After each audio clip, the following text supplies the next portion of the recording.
بسم الله الرحمن الرحيم.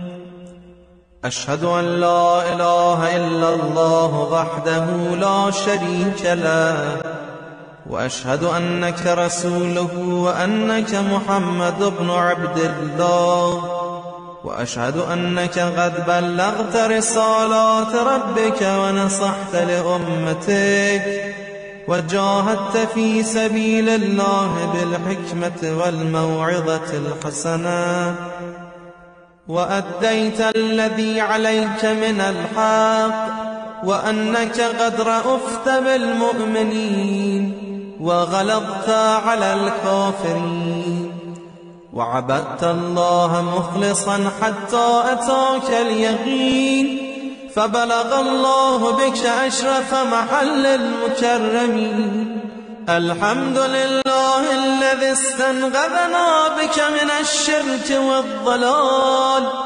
اللهم صل على محمد وآله، واجعل صلواتك وصلوات ملائكتك وأنبيائك والمرسلين وعبادك الصالحين وأهل السماوات والأرضين ومن سبح لك يا رب العالمين من الأولين والآخرين، على محمد عبدك ورسولك ونبيك وأمينك ونجيبك وحبيبك وصفيك وصفوتك وخاصتك وخالصتك وخيارتك من خلقك، وأعطه الفضل والفضيلة والوسيلة والدرجة الرفيعة،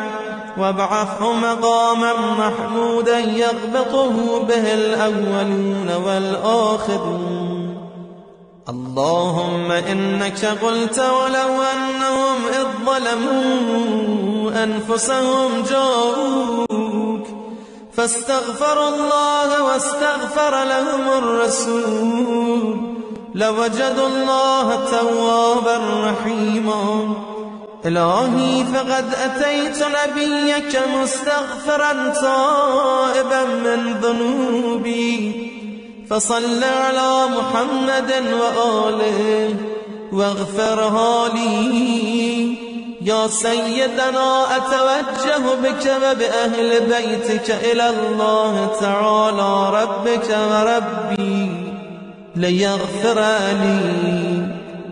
إنا لله وإنا إليه راجعون. إنا لله وإنا إليه راجعون. إنا لله وإنا إليه راجعون.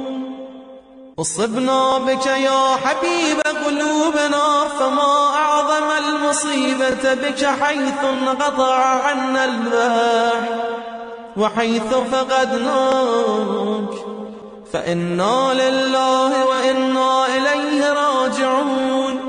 يا سيدنا يا رسول الله، صلوات الله عليك وعلى آل بيتك الطاهرين.